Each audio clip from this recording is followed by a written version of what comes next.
Beyond the door, Hamilton realised he was in what had once been part of the hold, a large room that at some point had been used for refrigeration to transport meat or fruit. But since then its usage must have changed. The room stank of piss, shit, stale sweat and human fear. Hamilton gagged at the scent and covered his mouth with the hand that wasn't holding the lantern. From deep in the shadows of the chamber, a laugh came. Hamilton turned towards the sound, and slipping his hand away from his mouth, he pulled the carving knife that he had tucked in his belt. Who's there? He called, holding the lantern ahead of him. Gradually a figure became visible. Dark robes, large conical hat, hunched over and leaning on a long thin staff, the hat covering the figure's face. Who the hell are you? The figure looked up, and Hamilton found himself staring into a pair of bloody, ruined eye sockets. The orbs looked like they had been torn out from out of the sockets by talons, or perhaps desperate, grasping fingernails. The rest of the face was pale and drawn, lined with age, and it ended in a slit of a mouth that split into a cruel grin. Hamilton felt the icy grip of terror close, like a hand, around his testicles. Anata Gai Miotomasu, muttered the figure. I can see you. Hamilton turned and headed back for the door at a stumbling run. As he got close to it, the door swung shut to reveal another figure who had been stood, hidden behind it. The man was around the same height as Hamilton. He was naked, and it looked like the skin had been peeled away from his body, leaving him red and raw, dripping blood here and there. Hamilton stared closely at the flayed man and his ruined body and face, feeling the flare of recognition. Collins? Collins, is that you? Collins opened his mouth to speak, but he had no tongue anymore.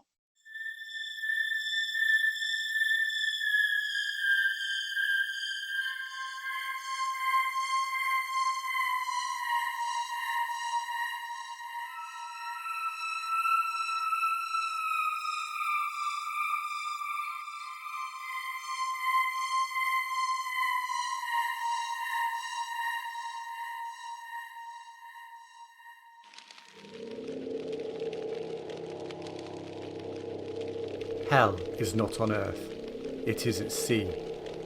1944, the Malacca Straits.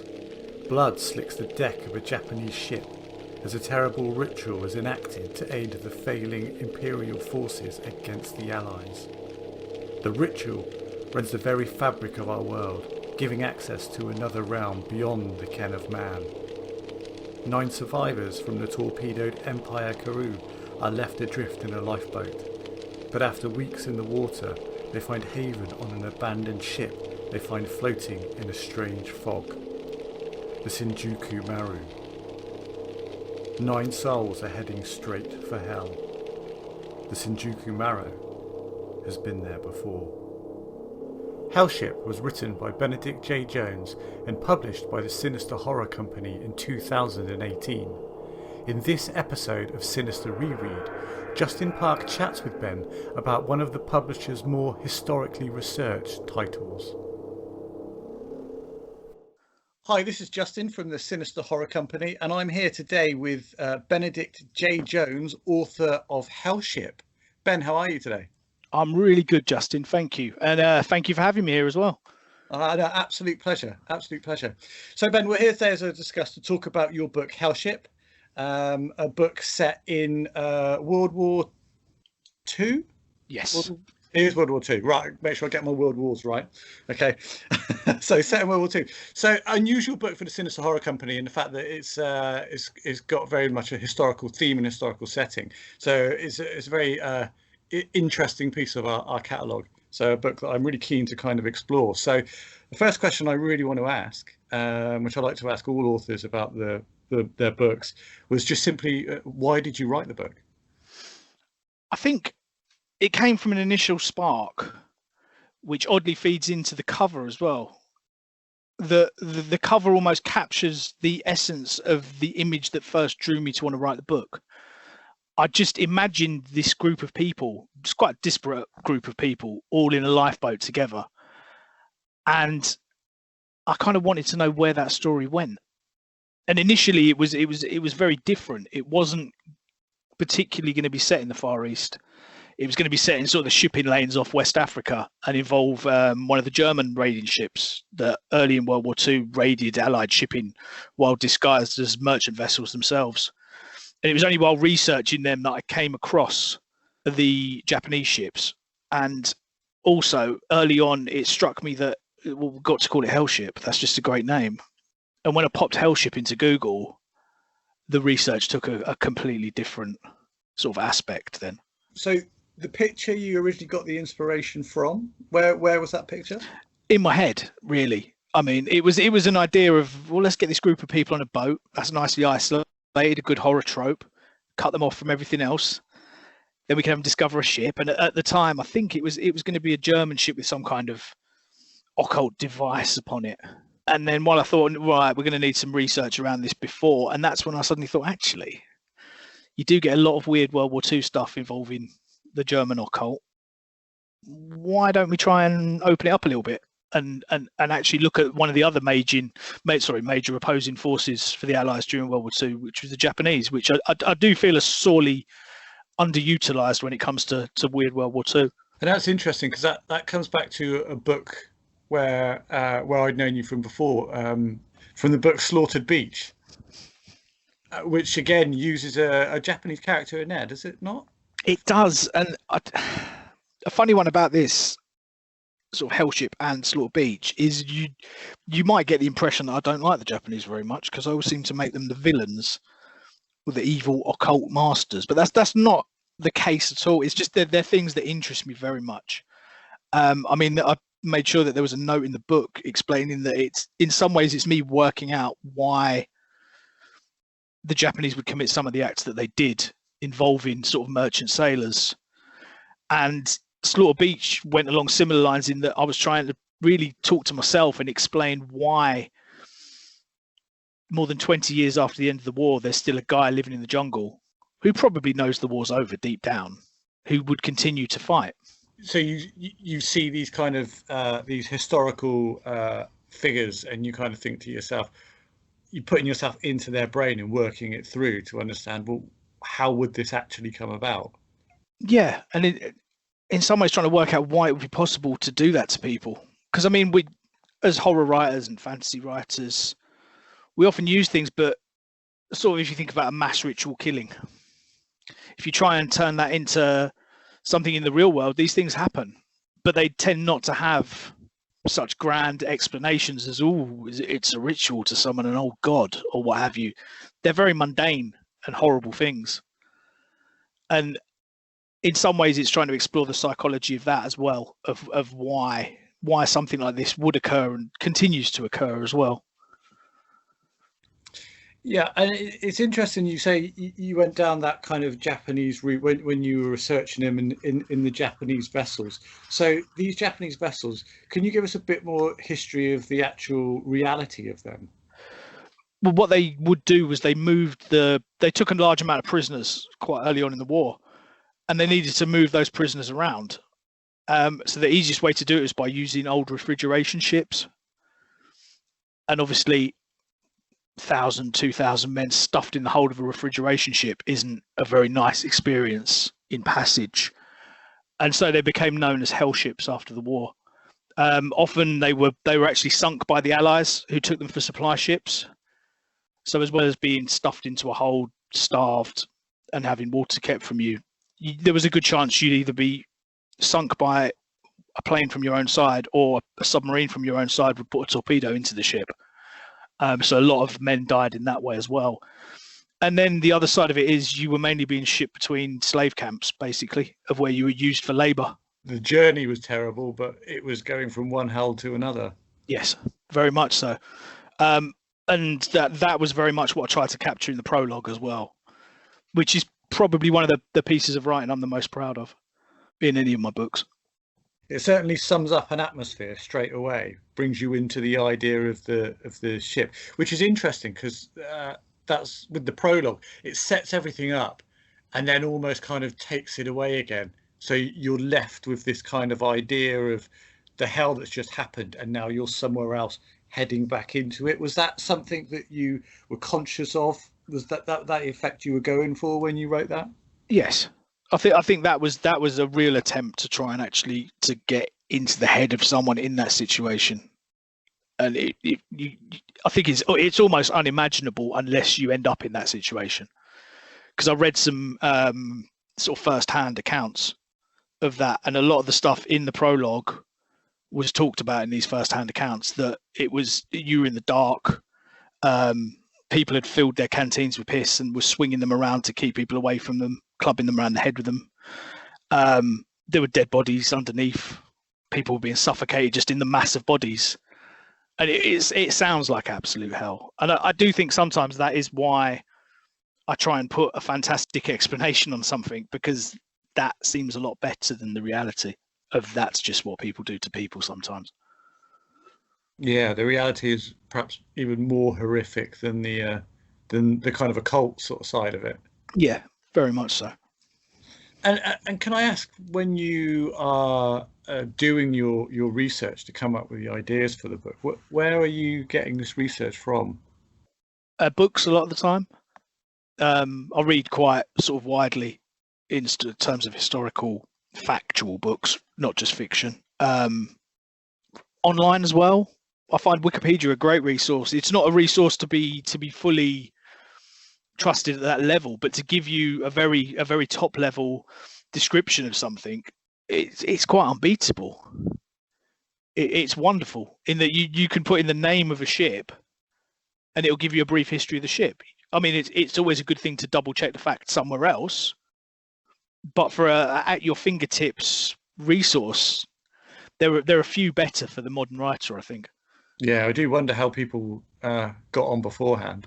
A lot of library cards, I suspect. A lot of library cards. So you read a lot of historical, factual books, sort of in your pastime as well? Yeah, but I mean, World War II has always been an interest of mine since I was small. Not too sure why, really. My brother's quite interested in World War II as well, so sort of, yeah. We both play war games, which feeds in a bit. It's nice to know what's going on in sort of the reality of history, as opposed to just stuff that you play on the tabletop. Yeah. And it's one of those things, once you start reading one thing, you often end up going down a wormhole. It's always a bad thing once I start researching, because that's me gone for weeks, and I might find something completely different. So yeah, I mean, World War II is one of those things I've read a lot about, but I haven't written that much about, really. Because even Slaughter Beach sort of touches on it, but it's not that involved. And that was another thing for Hellship. I really did want to write something set around World War II. Yeah. So with all that knowledge there beforehand, then I guess in like the historical accuracy, was that something that was really important to you to get right? Yes, very much so. Because it's not just I'm conscious of the fact that I'm throwing big shovelfuls of the weird into something, and people might go, well, it's not historically accurate, is it? But my point is that I want it to be historically accurate, so that if I do throw in that weirdness, it's easier for the reader to believe in that world. Yeah, it gives it authenticity, doesn't it? That's right, exactly. Yeah, I think the one thing that really helped with Hellship as well is that historical accuracy, that knowledge which is expressed adds like an authority to you as the narrator, as the author, which means that we're going to be kind of sort of led along with you, no matter where you take us after that.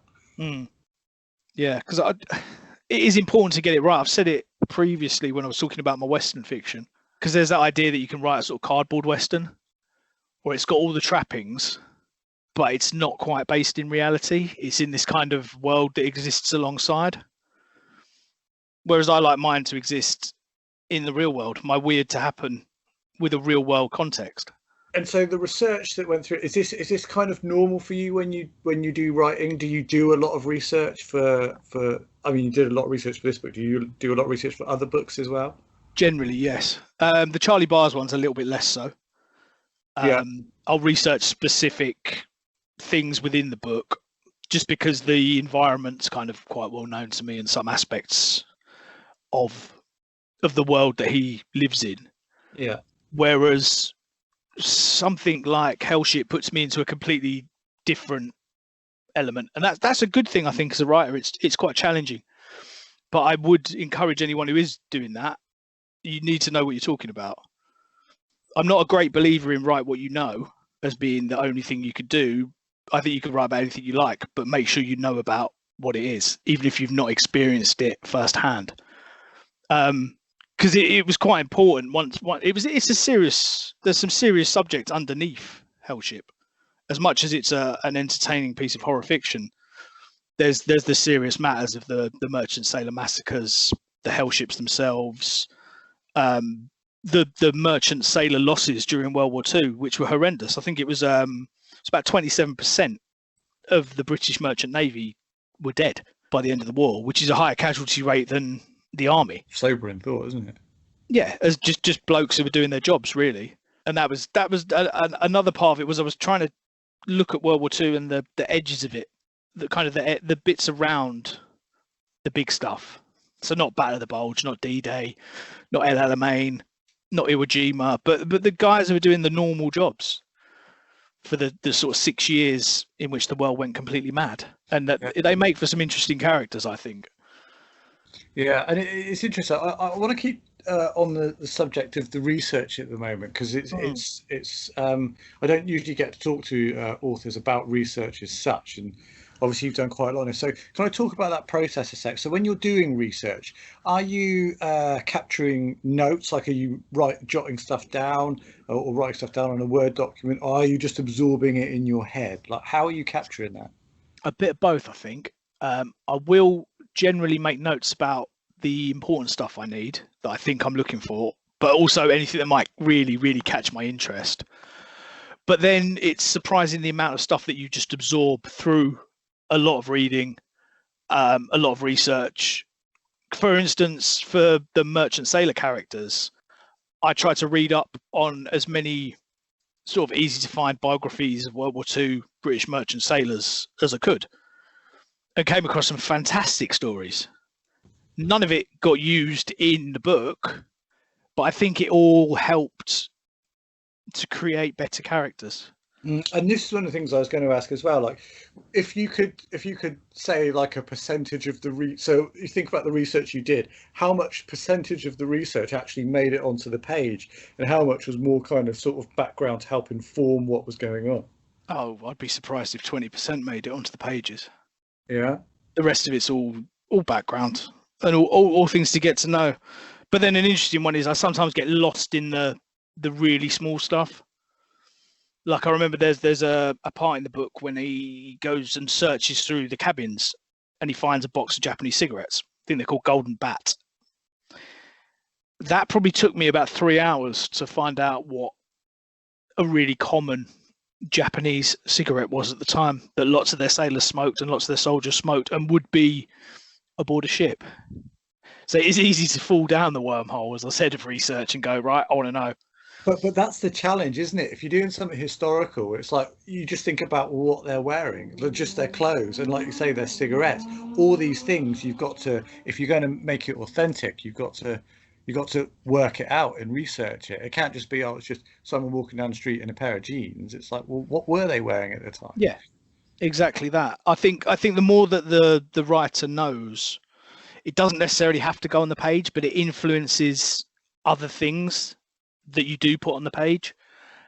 And so it does help to get those things right and to learn about what cigarettes there'd be, because they were the Golden Bats, for instance, were far lower quality than what the Allied sailors were used to, and stronger. So I think they note that when they smoke them. They're horrible, but they haven't had a cigarette in 6 weeks because they've been stuck on a lifeboat, so they're all quite happy to smoke them. Yeah, and it's those little details, that little reaction from the character, even as minor, just adds to help to that authenticity of what's going around you, isn't it? I think so, and it also it makes it easier in a lot of regards for the author to write authentically if the details are historically correct. If you're not writing in the modern time period of somewhere you need to get to know the period, whether that's knowing what people drink, what attitudes were like, which can be a difficult one as well. I mean, there's a couple of comments by Busby in the book that if you take them at face value, you'd think, oh, I think the author said something racist there.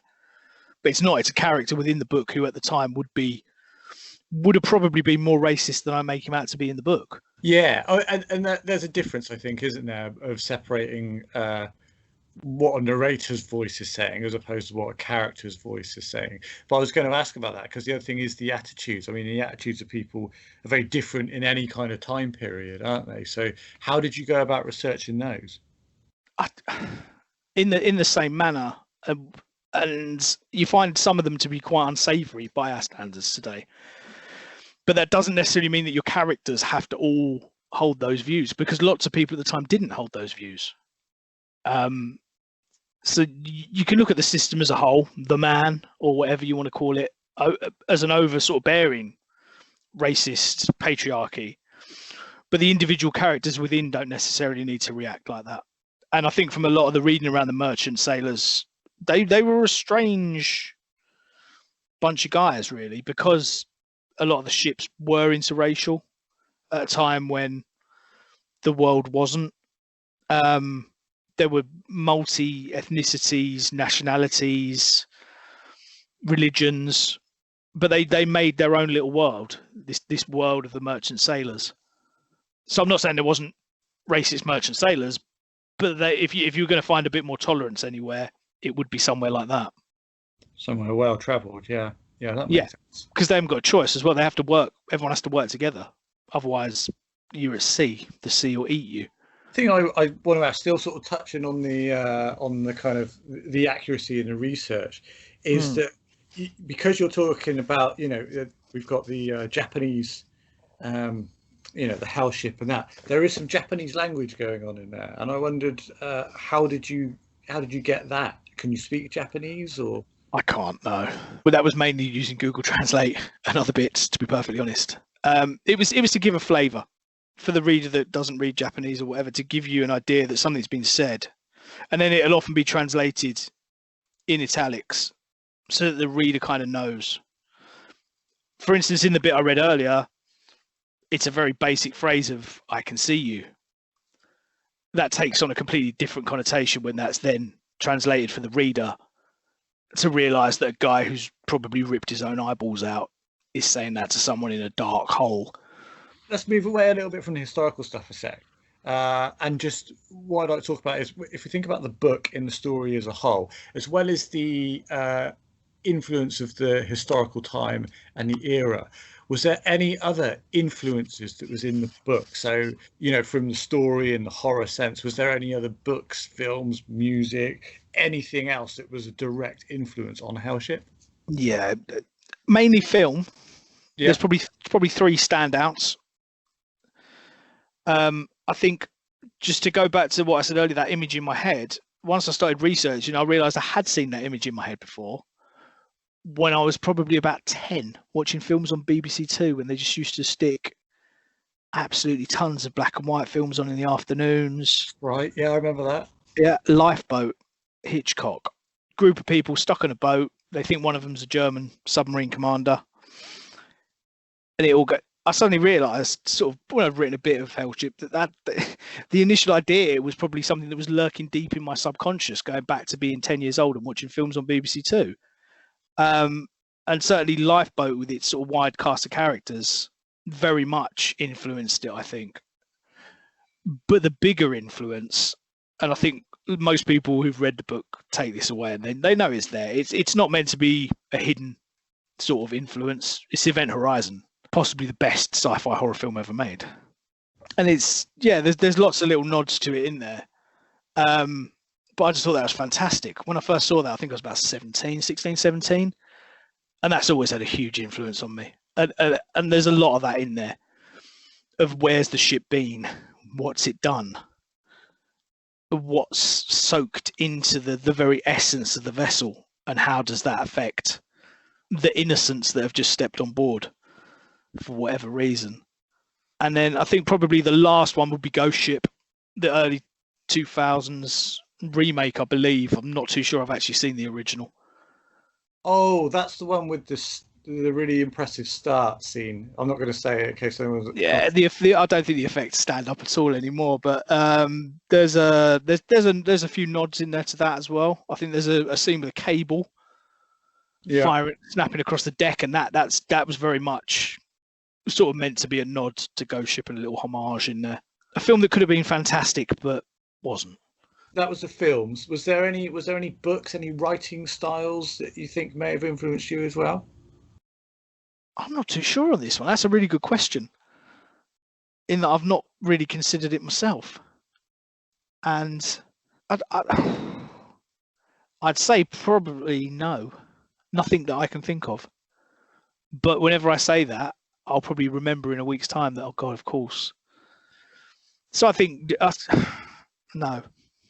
That was a terrible answer.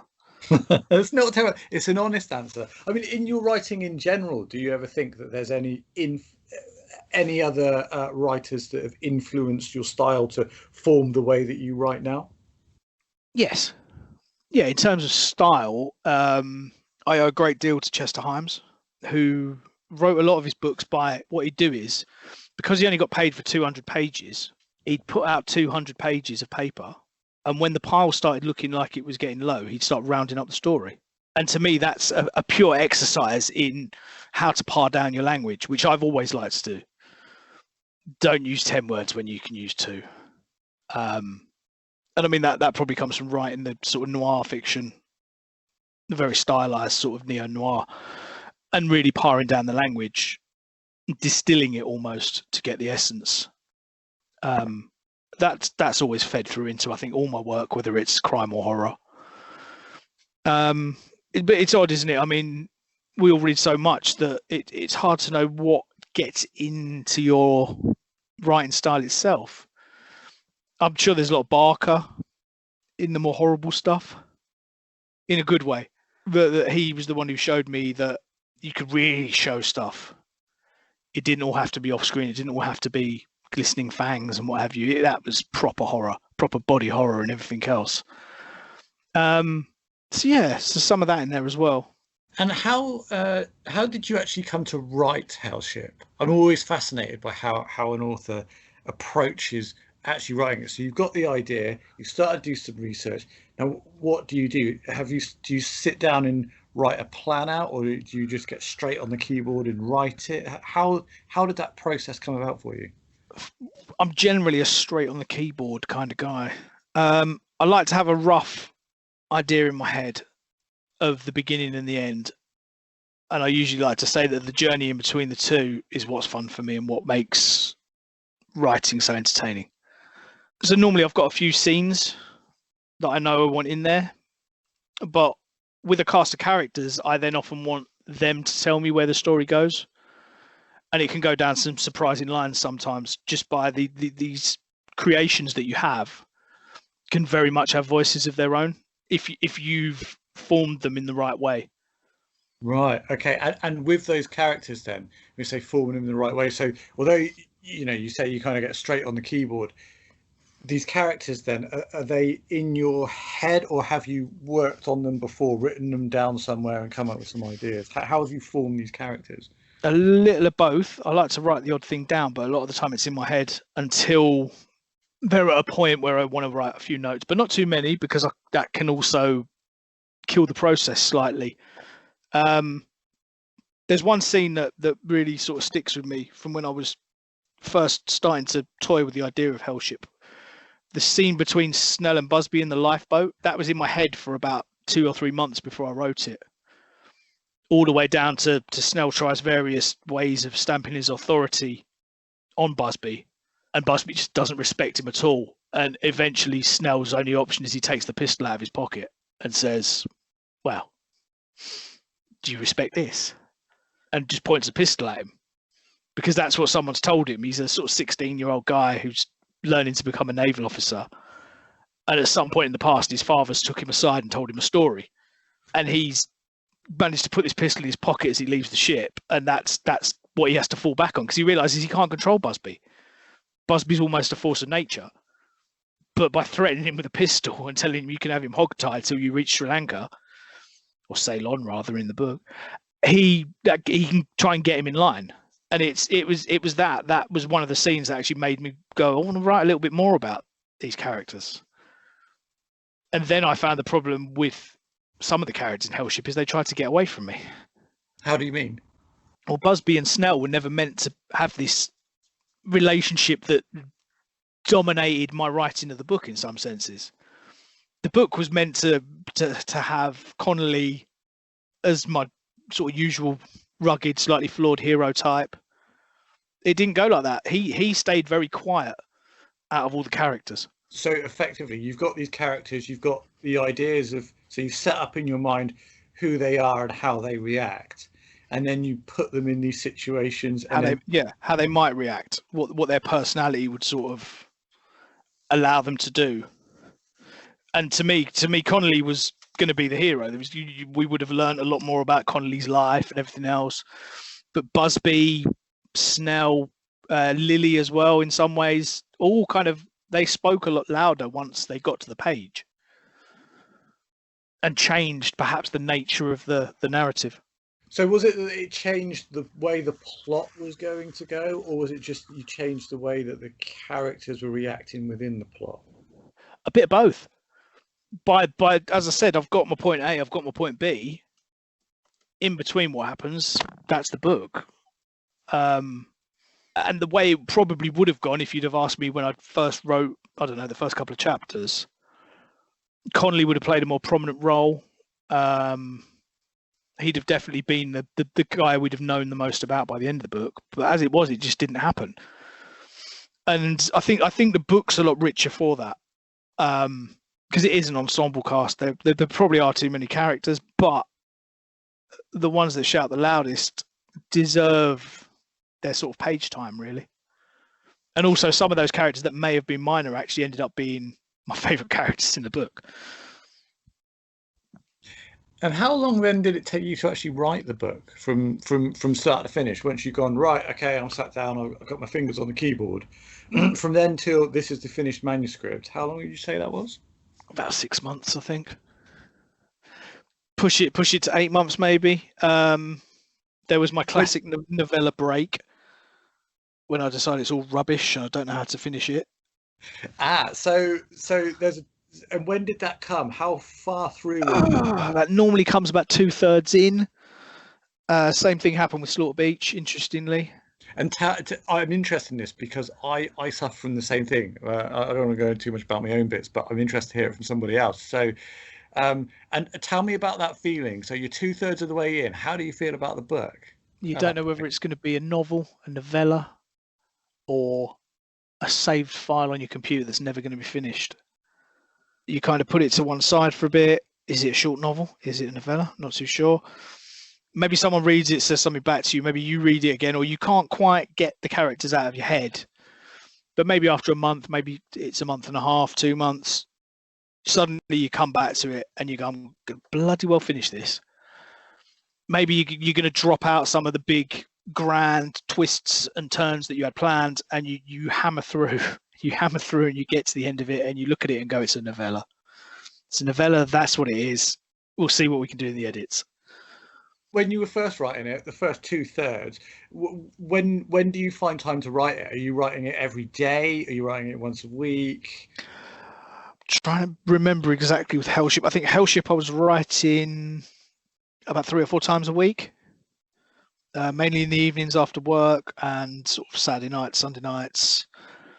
Bursts of like 3-4 hours, are we sort of talking? No, I'll probably start about 8 o'clock and finish about 1-2 in the morning. Oh, right. Oh, okay, yeah.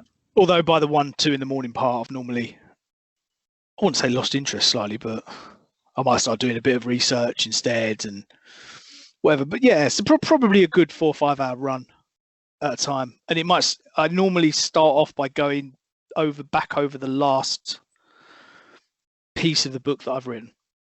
Oh, okay. So you kind of do edits as you go. Yeah, because I feel that allows me to get back into the story. Oh, that's a good way. So like you're getting back into the flow, building that momentum, isn't it? Yeah. So I mean, on a chapter basis, it's easy to say you write chapter 1 one night. At the start of night 2, you then read back over chapter 1, which pulls you back into the story and helps you catch any silly little edits that you need to do. And then you're well back in with the characters and the story when you hit chapter 2. Then you write that and you do the same thing also, and then come back at the end to do a proper edit. Okay, so I just want to run through the process. I'm going to come back to those edits. So you did your 2/3 like that, and then you kind of got a bit disheartened because you weren't sure about what the Quite book was. where it was going, I think. Yeah. So you put it away for 2 months, Yeah, a month and a half, 2 months. and then so you mentioned about the fact you then came back to it, almost like the characters were stuck in your head. So is it like they're kind of sort of haunting you and it's annoying you, and you got to write them out of you? Yes, Or yeah. very much so. Sometimes you don't want to leave a character with an unfinished story.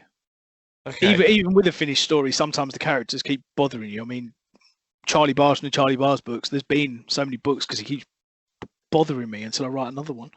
So you write them out of your head again. Yeah, and then I can put him away for a bit and write something else. But then you kind of look round and there he is standing at the bar having a pint of Stella and looking at you, gang. Come on, mate. You owe me another story.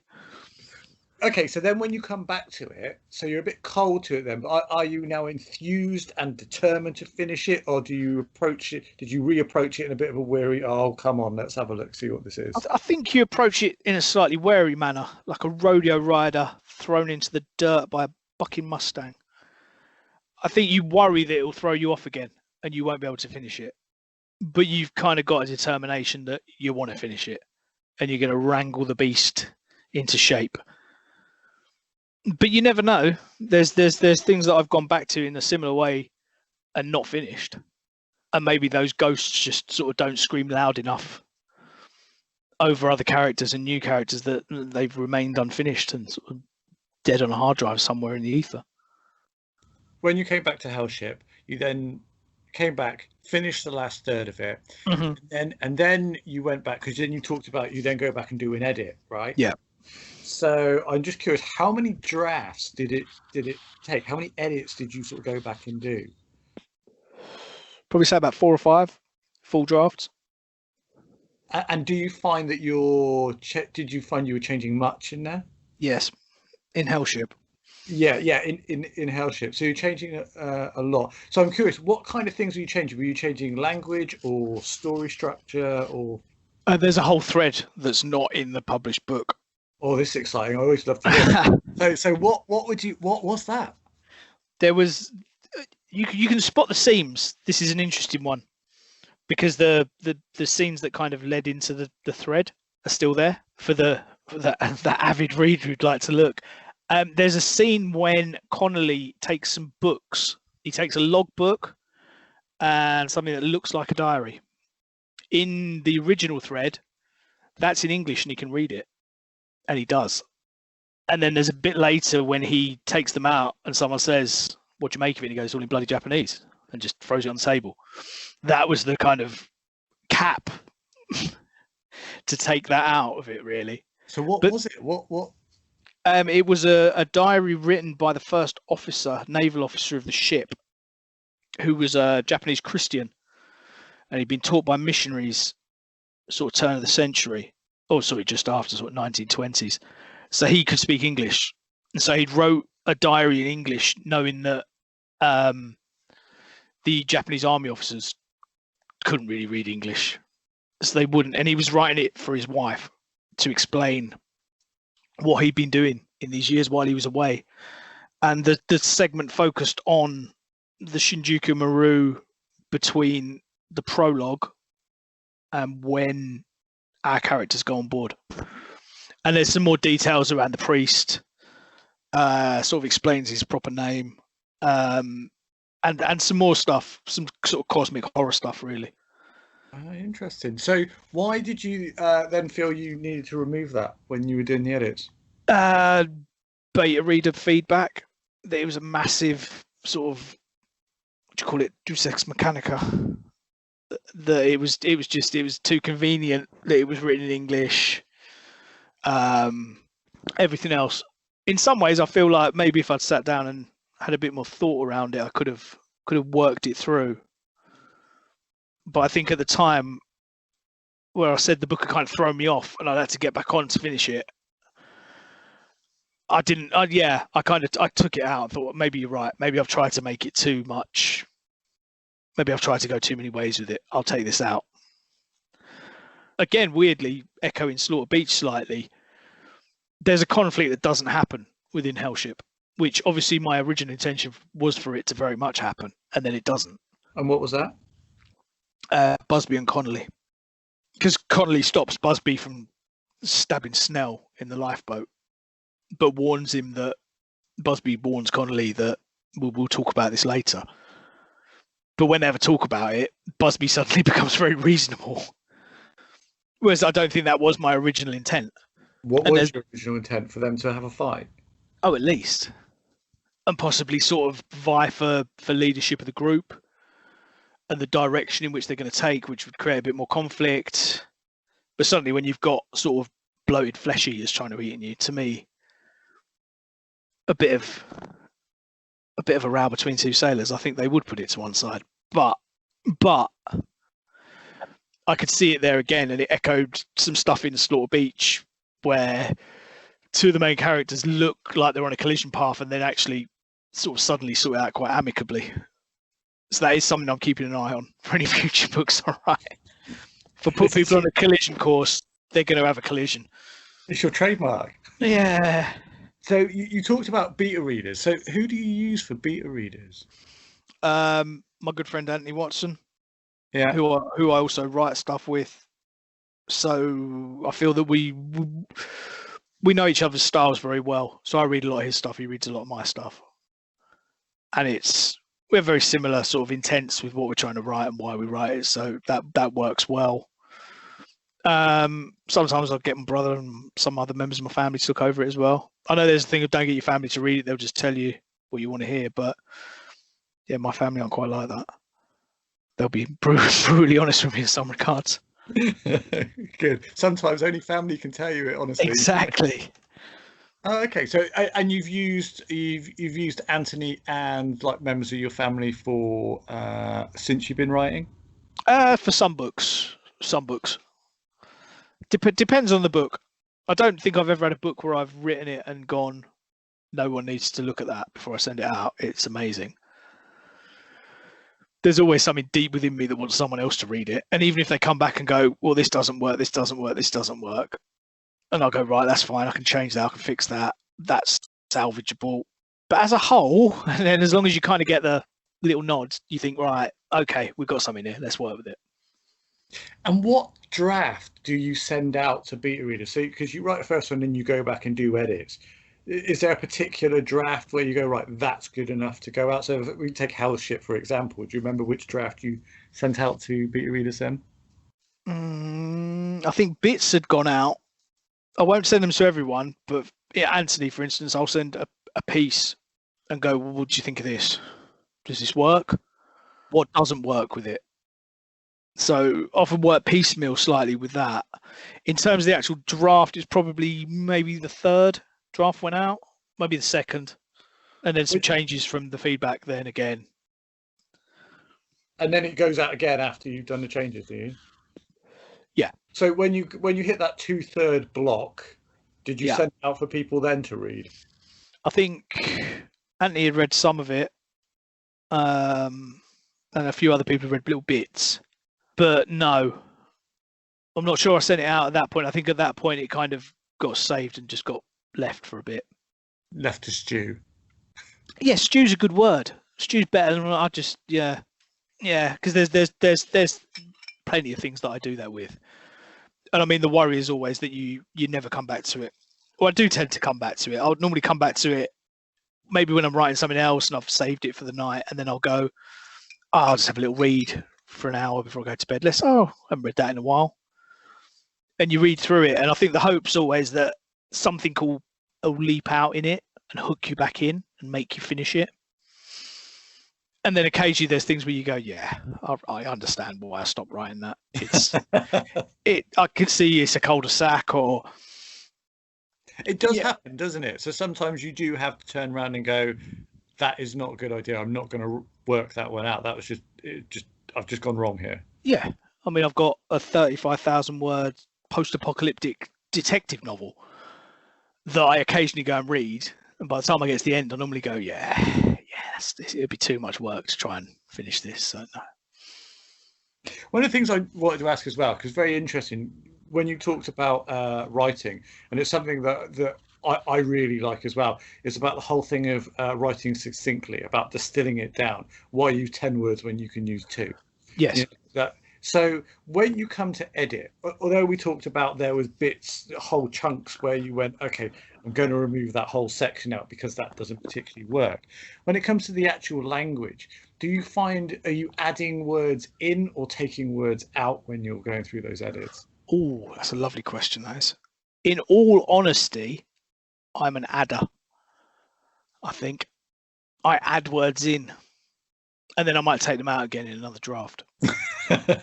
But it starts sparse, and then it kind of grows, and then I cut it back again. Yeah. So you're kind of, yeah. So I think I've beaten it into myself that you write sparsely, sometimes too sparsely. But you write sparsely, you'll add to it, and you'll take a bit away, and then you should get a sentence you're happy with. Well, that's interesting. That is really interesting because a lot of people do it in different ways, and it's always very unique to each individual writer. I mean, recently I've been writing some stuff longhand. Oh, have you? Yes. So writing longhand, review it a couple of times after I've written it, and then type it up, and then review it again. So what we're talking about drafts, the funny thing with my drafts is that my first draft isn't a first draft technically, because as I said, if it's a 60,000 word novel, I'll have gone over each chapter at least 2 or 3 times before I get to the end of the book. Whereas I know some people like to just hammer the whole thing out in one good run. Yeah, but you're going back and doing that refining as you go. Each time you restart, you're rereading, aren't you? And yes. Yeah. So why have you decided to do the longhand? I know it's a deviation from house ship, but I'm really curious. I think it's a lot to do with sort of the last year that we've had, really. I spend most of my week on a computer. You're working from home now? Yeah. So you're at home in a computer. So are you basically working in the same space where you would have been writing? Yes. Right. So it's that kind of, I don't want to be sat in this. I'm basically sat in the office again if you're writing. Yeah. There's no separation. Is the problem that I have, because I'd always have the separation. I used to walk home from work. It's only an hour's walk, so I'd walk it, and that separation of workplace and home place where you write were very different things. And so I think I was struggling a bit. I started well in lockdown, knocked out 45,000 words on something really quickly, and then had about maybe 5 or 6 months of creaking nothingness, of just not getting stuff done that I said I would. And I found that actually writing some stuff longhand and then typing it up as a separate exercise has worked well to help me actually produce. When you're writing in longhand, do you find it easy to let your hand keep up with your brain? It's very different, because I think we're in this sort of computerized world where longhand writing is something we used to do, or if you're of a certain age, you used to do it. Whereas I don't write half as much longhand. I'm always making notes and I'm at work for doing things, but it's not like sitting down and trying to write sentences, a full page. Yeah.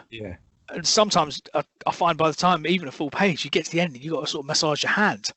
And I remember when I was younger, and that'd be after 4 or 5 or 6 pages, because I started off writing a lot of my stuff longhand years ago. I'd write it longhand and my sister would type it up for me. So when was that? When you say years ago? Probably just prior to the millennium. Right. Okay. And just after.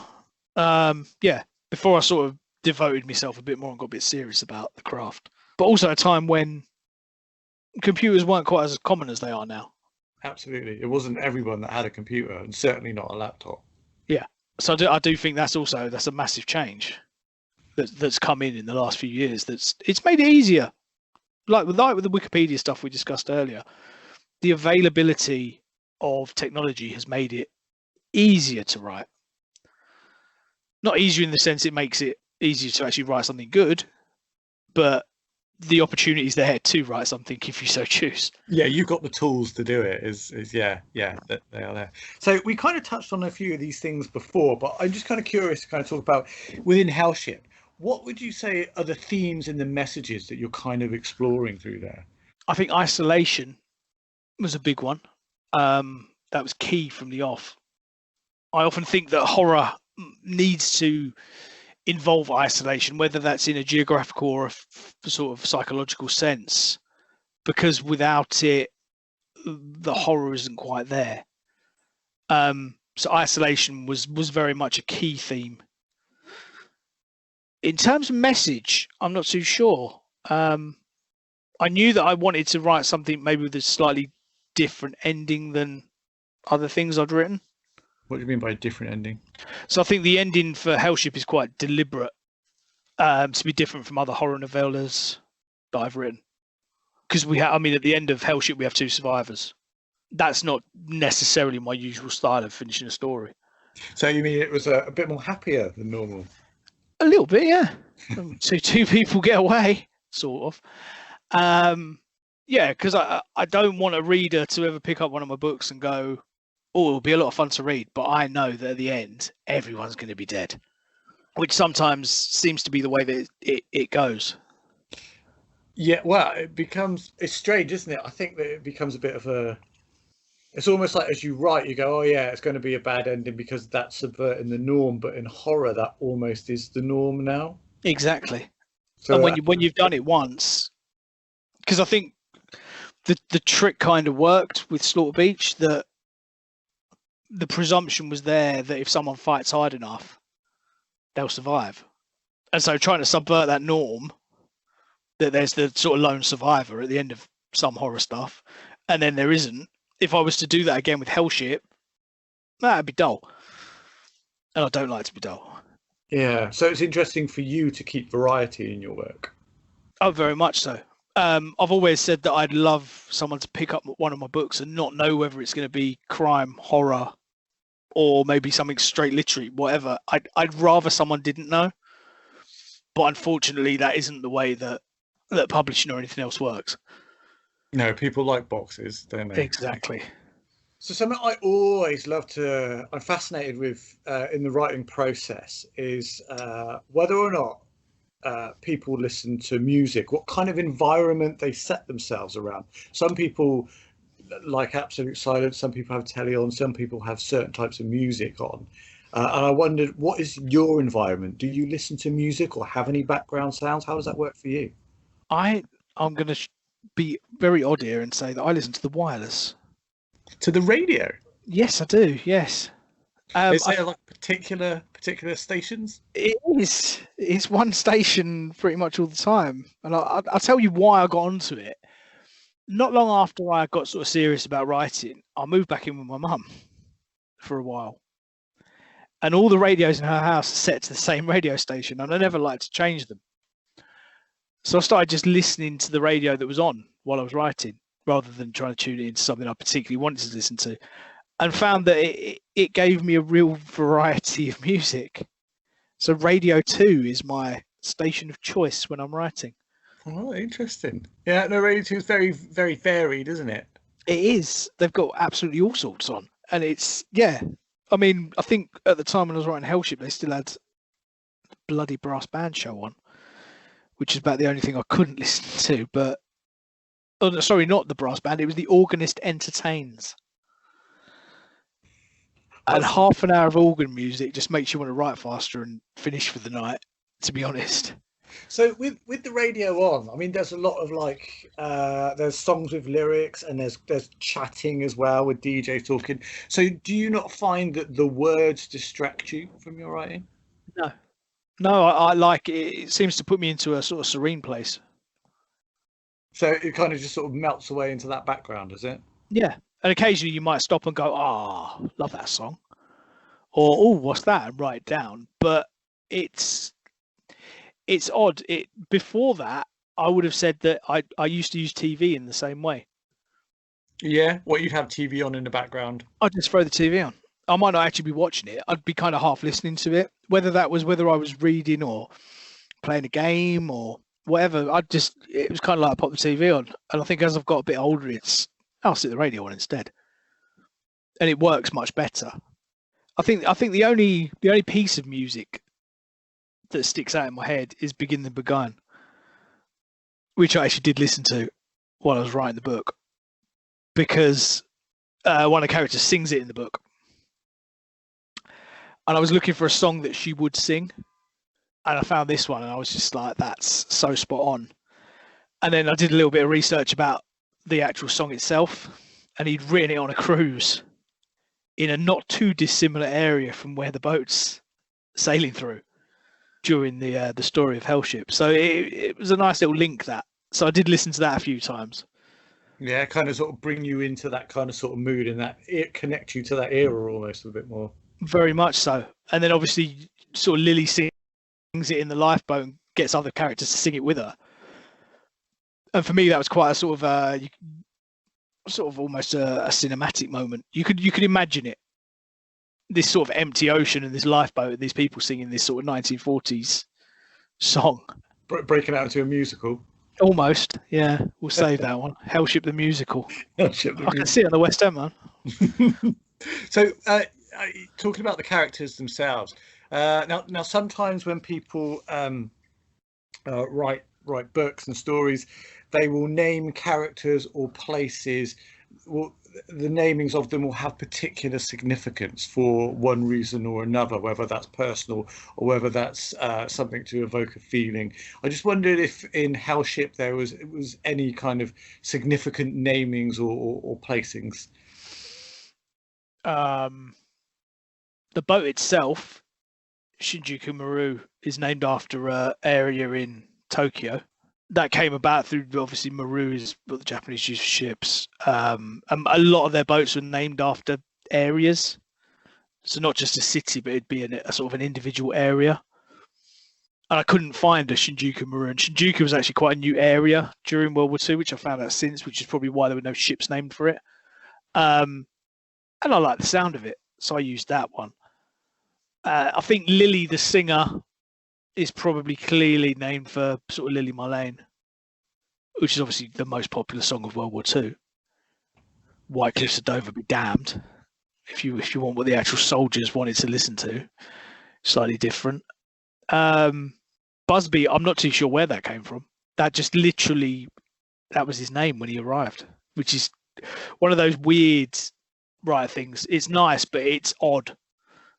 And I never like to drill it down too much. Sometimes the characters just turn up fully formed and they've got a name or part of a name. I remember Royston, which is his first name, which I did create rather than he didn't turn up with that. He was just Busby. And then I had to go out and find him a first name. And I think that probably came sort of Royston Vasey, really. That's the thing I first thought of. Well, actually, yeah. But it's. I mean, that's a double meaning, isn't it? Because it's the name of the village in League of Gentlemen, but it's Roy Chubby Brown's real name, isn't it? So there were people who had that name. So he needed a first name. That's where Royston came from. Busby, I do not have a clue. Snell, I do know where that comes from. That was. Do you remember a comic called Charlie's War? Yes, I do. Yes, indeed. The evil officer he faces off right at the end of the whole series is Captain Snell.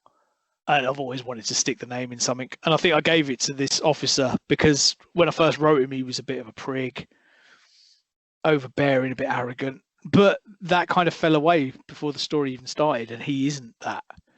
He's a very young guy who is struggling with his own confidence in command, inexperience. And I mean, to start with, Busby doesn't help with that because Busby feels like if someone's going to tell him what to do, it's got to be a proper officer who he expects to act a certain way. But within Snell, he kind of almost creates what he wants. So by the end, Busby is treating Snell like a proper officer because Snell's lost half his arm to a cable. That's when Busby suddenly becomes quite compliant to the point where he actually gives his life for him. That's interesting. So you really thought there about the way that the characters are interacting and in developing and growing. I'm just curious as you talk about that one particularly. Was that something that happened naturally, or was that something that you had planned out? No, that was very, very organic, that one. As I said, one of the first scenes that sort of came to me fully formed was that scene on the lifeboat with Snell eventually putting the pistol on him. And as the story sort of went on, these two just spoke to each other on their own almost. It was like an aside to the story. The story, I've got my narrative that I'm trying to drive forward, but I've got these two characters who keep talking to each other. So whenever I'm like, right, we've got to have a bit of conversation, start to that's what he'd say. Oh, that's what he'd reply. So by the end of it, when Snell's lost his arm and Busby gets him sat up when they're going out to sort of face the horde, loads his pistol for him, puts it in, and he says, anything else I can do for you, sir? And suddenly he's using sir, which he's refused to use all the way through the book.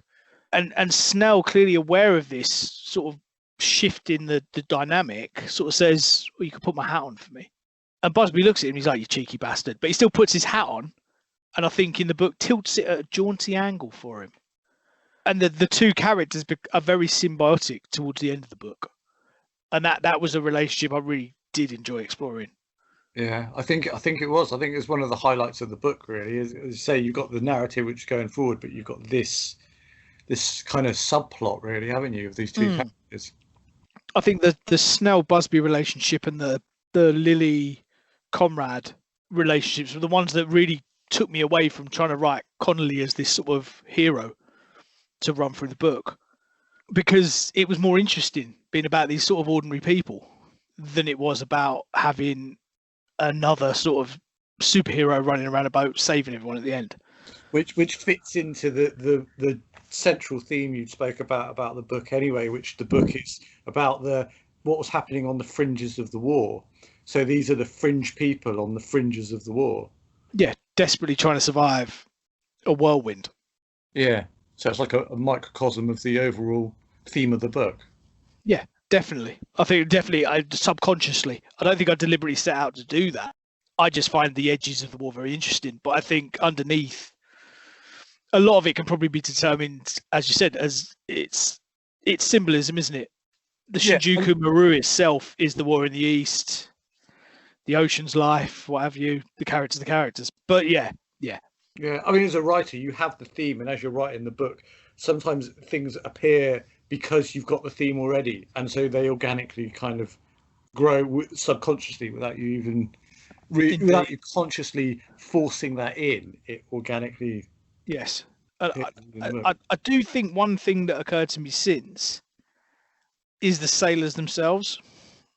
That they're actually big drivers in a lot of pulp fiction.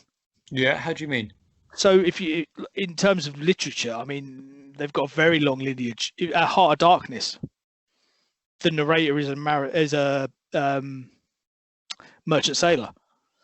If you look at some of the Robert E. Howard stories, Jack London, all these guys who are kind of forming the basis for pulp fiction for the next century wrote about merchant sailors because of the kind of lives they lived and where they were in the world.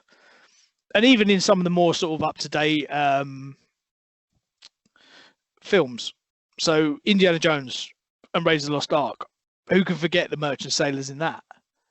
He doesn't catch up with the Ark without them.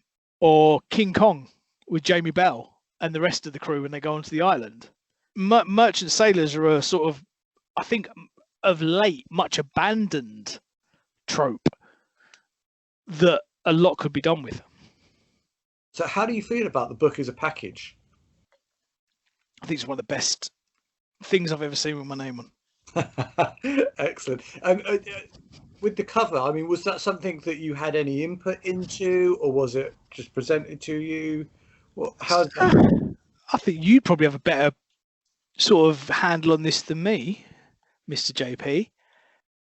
I remember you sending me the cover and looking at it and thinking that's just one of the best things I've ever seen. I don't particularly remember much sort of dialogue before that, if you know what I mean. Yeah, no, I think you're right. Which isn't meant. Sorry, that sounds quite like I'm having a go. It's not meant to sound like that. It's I don't particularly normally. I don't have much input into covers. Yeah, I mean, with Sinister, sometimes we work in different ways. It depends. I seem to remember with this one, I think it was Vincent Hunt that designed the cover, and he very much had an idea, pretty much kind of sort of straight away. And he's such a good graphic designer, such a good artist, that it's kind of like I don't think you could have reached into my skull and pulled out a clearer image of the book than that. I'm looking at it now, and I'm just like that. That was immense. And I remember when you said it through to me, and I was like, that's scary. That someone's captured so clearly the essence of the book. I don't think there's possibly a better cover out there for Hellship than that. I don't think anyone could have created a better cover. It's good, isn't he? But yeah, bloody good. So you got the book, you've seen the cover, you like the cover, it's all ready to go out. It's just about to be released. Tell me, how are you feeling? Really good. Do you want the honest answer? Go on. I reread the blurb, and then I realised that we'd made a slight error, or rather, I'd made a slight error with my spelling. Oh no! And Straits of Malacca isn't spelt Straits of Malacca at all. And yeah, I remember that, and I remember speaking to you about it. And it was like, what do we do? Because what was it? A week before FantasyCon? Edgelit, wasn't it? We released it. Oh, sorry. Yes, Edge, not FantasyCon. Yeah, so it's a week before Edge. And I remember going, "Oh God, I've made an error on the back. Bloody cover." And I said, and you said, I think you said to me, "Well, we could redo them, but it's going to take more than a week. What do you want to do?" And I sort of bit my lip and went, "Well, nah, man, got to see them. Got to see them at Edgelit," and we did. And has it caused you any worry since? No. It's like it's one of those weird things. It's one of the things. Occasionally, people mention it, and you're like, "Yeah, fuck off." Sorry. Yeah, we might have to edit that one out. Yeah. Sorry. Just yes. No, I don't know. Yeah. So then, when the book's out, what kind of critical reaction did it get? Good. Initially, there was so much love over the prologue that I don't know. It convinced me I was very right in what I did with it in terms of the research and the bleakness of it, and it was it made me feel that it was something that was worth writing because so many people liked it. But then overall, there've been a few that have come back about, "Oh, it's zombies on a boat, isn't it?" And while my knee-jerk reaction is to say something back to that, I also go, "Yeah, if I'd left that thread in that we spoke about earlier, yeah, maybe you wouldn't look at it like that." But it's horses for courses. It's the book it is. I did see a really negative review about it the other day, actually, and I was like, don't agree with that. It's got its faults. Don't get me wrong. I don't think I've ever written a book and not gone, it's got faults. Yeah, as a creator, you're always going to pick faults. Most books do, though. I don't know how many books I've read in my life, but I could probably write down a list on one page of books that I would consider have no fault. So yeah, there's bits about it I might have changed or expanded or done differently, but I think it's a bloody good book, and it'd make a bloody good film as well. So, I mean, you talk about reviews. Do you look at reviews? Do you look up reviews regularly on places like Amazon and Goodreads for it? I wouldn't say regularly.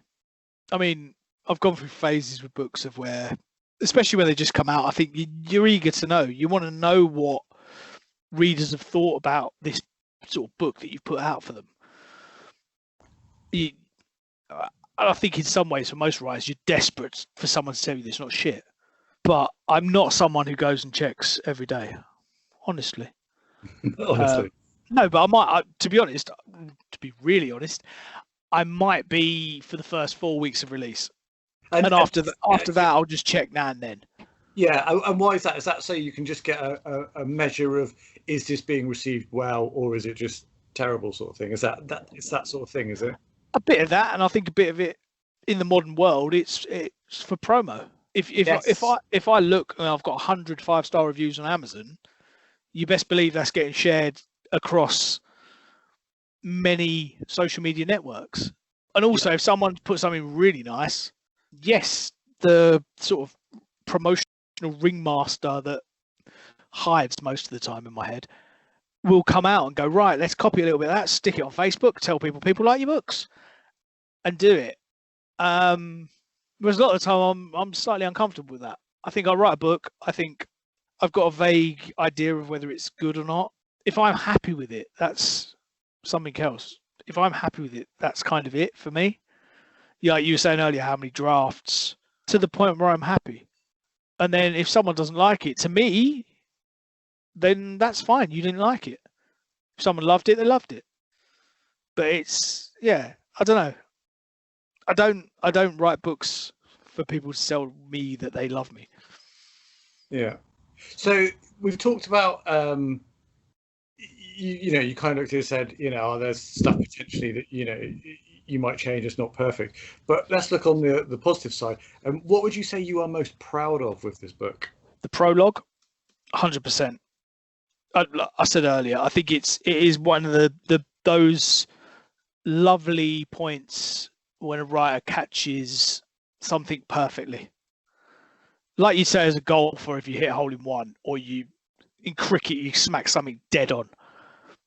That prologue is that. I don't think you don't get many better prologues than that. And I don't like to blow my own trumpet most of the time, but that one, that's a shit hot prologue. That is. Stuff to be proud of. The characters. There's too many of them. And that came up. I should have said that. That did come up in a lot of the reviews. And it is a common fault of mine with novellas. Yeah, just too many characters. Putting too many characters in and not enough space to explore them. Sometimes, because if you look at the character list for Hellship, you could probably par that down by about 4 or more, maybe. But I don't know. It comes out the way it comes out, but yeah, it's too big a cast for us to know them all. But I think I tend to do that in horror novellas because I want plenty of people to kill. Yeah, you need fodder, don't you, right? Yeah, fodder, man. Cannon fodder. And also, people go, oh, I didn't really know enough to care about this character, but I'm annoyed they died. And you're like, well, you cared then, didn't you? It is something that I take on board. When any reader gives feedback in the form of a review, I'm very grateful for it, whether that's a 5-star review or whether that's a 1-star review, because it's something that writers need. I think you need to also read the reviews and sometimes take them on board. Sometimes you read something and think you're an idiot. I'm not taking that on board, and that's fine too. But if you've got 20 reviews and 10 of them all say the same thing, take that on board. If one guy says, I thought this was the worst book I've ever written, he's probably wrong. He's probably a robot. He's probably a troll, whatever. That's fine. But if 10 people all go, there was a few too many characters, I think that's something that you have to take on board and consider. So we talked about stuff you would change, talked about stuff you were most proud of. Are there any details in the book you think that are sometimes overlooked or have commonly been overlooked? Details? Yeah, so any particular things that you put in there that you like or you're quite proud of, or you've deliberately put in that people kind of miss? Well, I kind of missed it out. Sorry, my bad on your last question. Because it is also something that I truly love in the book. And it clearly has a derivative sort of inspiration. The bit when Busby at the end's got his axe and he's hacking his way through the bloaters, trying to get back to Snell. That's a big nod to David Gemmell, the fantasy writer. His Quest for Lost Heroes. There's a absolutely horrible character who is an absolute shit for the whole book, and then does something really heroic at the end. And the young guy can't understand it. He sort of asks one of the other characters, he's like, how can he do that? And he's like, well, that's what he's like. That's what he does. He's human. And that little bit of Busby and Snell at the end, they're both going down under this huge pile of bodies, and Snell desperately reloading his pistol, and Busby's lost his axe. He's got his flick knife back out. He's going down, and Snell sort of shoots Busby and then shoots himself. That's just, to me, that's the kind of fiction I like to write. Really good heroic deaths, and I people might not always get that in the sort of horror fiction, but but you're allowed to sort of tap into epic fantasy and stuff to sort of steal a good heroic death. Is a good heroic death, whether that's in a crime fiction, horror fiction, or an epic fantasy. And so that's something that you love to do. You love to write in there. Yeah, I've been doing. I've got a project I'm working on at the minute that has got a lot of that in it. A lot of that kind of epic fantasy style heroism, but perhaps in a more modern aspect. That you can have sort of horror, but it doesn't always have to be everyone's dead, and it doesn't always have to be quiet horror, and it doesn't always have to be splatterpunk. You can find this kind of middle ground, and you can have this humanity in there that is heroic. Horror doesn't mean bleak, and bleak doesn't necessarily mean an absence of heroism. Ben, thank you very much for taking your time to take a trip down memory lane to when you wrote Hellship and to discuss the book with us. Thank you very much.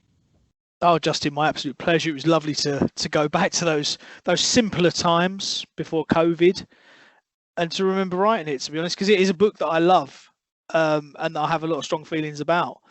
A lot of the characters I almost wish hadn't gone down with the ship, so to speak. Hellship by Benedict J. Jones is available on paperback and Kindle. The Kindle can be purchased from Amazon. The paperback can be found through most book retailers, including Waterstones, Barnes & Noble, Amazon, and directly via the Sinister Horror Company at the website sinisterhorrorcompany.com. Thank you for listening. Being an independent publisher, we are just like you. We share the same passion, the same love for horror fiction. We believe in the incredible work being created, unnoticed by the mainstream. And we want to share it with the world.